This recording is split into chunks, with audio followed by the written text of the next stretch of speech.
This video is sponsored by Nisi. Before the X100VI was officially announced, I was extremely lucky to have one on hand to work on my review for it. That review, which I published during launch, was what I thought of the camera before attending its launch in Tokyo.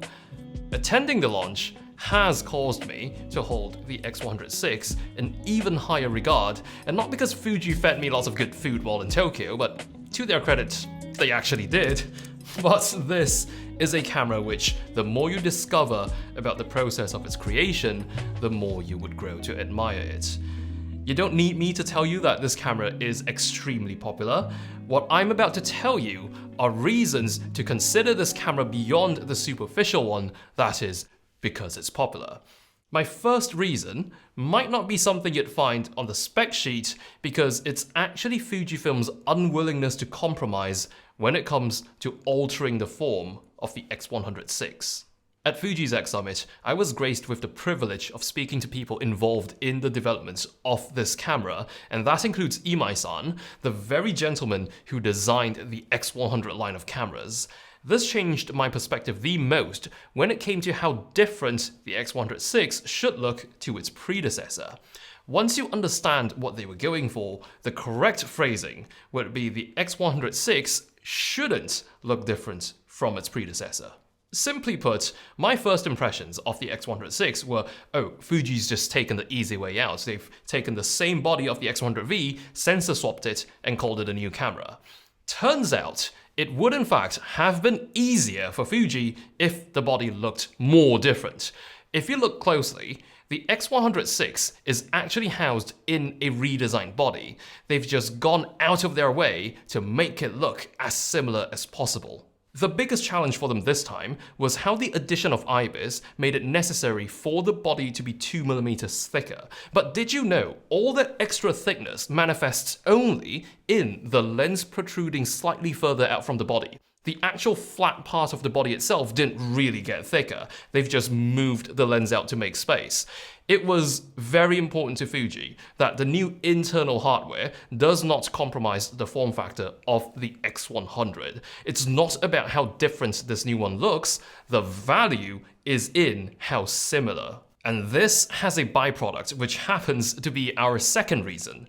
Because so much of it is so similar, most accessories which work with the X100V will also work with the X100VI. I say most because the exception here would be base plate type accessories, reason being the tripod socket has been repositioned on the X100VI, again to make way for that IBIS. However, accessories like this UV filter, lens hood, and cap kit from our video sponsor Nisi will work perfectly fine with both the X100V and X100VI. In fact, this exact kit we're putting on this X100VI will fit the entire lineup of X100s from the original to the S, T, F, the V, and now the 6. My favorite thing about using a kit like this is how it doesn't take away from the aesthetic of the X100 cameras. In fact, it actually adds to it. The rectangular hood especially really leans into that classic rangefinder aesthetic. This kit also matches the X100 seamlessly in terms of quality. It's made of all metal materials, so it's a continuation of that premium feeling you'd expect every time you hold it.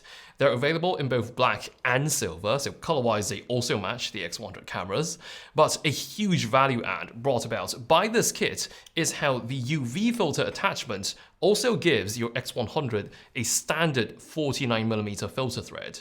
By default, the X100 lenses have outward-facing threads which are not compatible with conventional screw-on filters. But after you attach Nisi's UV filter, you can then stack on other 49mm filters.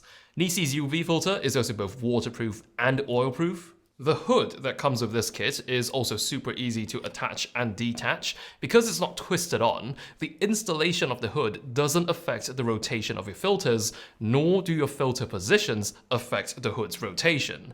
There's an anti-glare lining on the inner side of the hood to suppress any sort of glare. The cap which comes with the kit fits over this hood, but if you'd like to use your X100's original lens cap, you can pop the hood off, leaving just a UV filter, and that's compatible with with the original Fuji lens cap. There is no need to remove the filter to put the cap on. And for those who are just looking to use a UV filter without the hood, Nisi has also designed the second generation UV filter featuring a lower profile design. The filter has also been designed to not affect the lens at close focus. I'll leave purchase links below for all these products for anyone interested. The third reason to consider an X100VI is the very thing Fuji's tried very hard to put in this body: IBIS.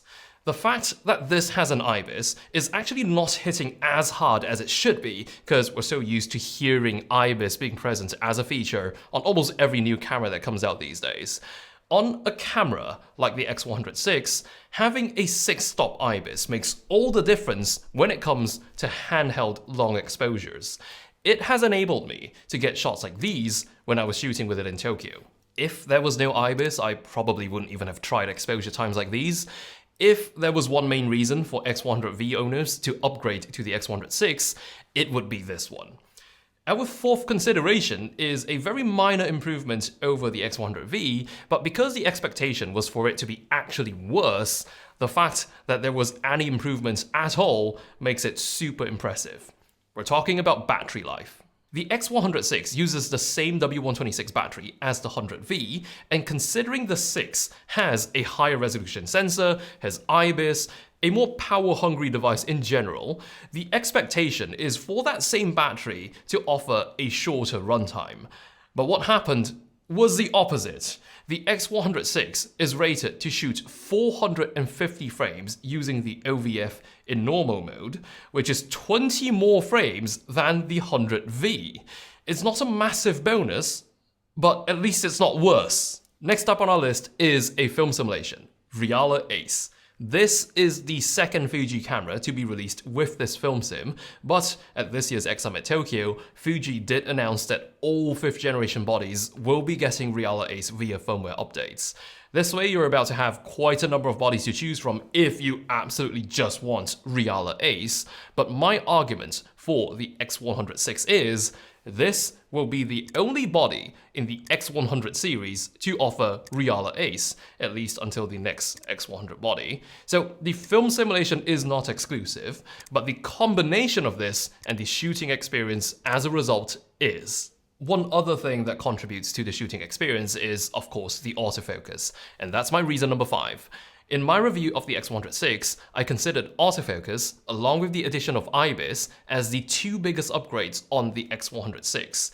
The improved AI subject recognition is undeniably great to have, but my preferred way to take advantage of this improved autofocus system is to actually set my AF area to tracking, put my point in the center, and make sure it's an AFC. I think of it as a modern version of the focus and recompose technique we used to do with DSLRs, but because this system can track a single point so well, it's sticky enough to stay with your subject when you recompose, and this, I find, is always faster compared to composing first than using the joystick to move your AF point over. And those were 6 reasons to consider the Fujifilm X100VI. The camera, as we know, is currently in overwhelmingly popular demand, but considering how it's one of the few modern cameras designed in such a timeless way, I suppose it might very well be worth the wait.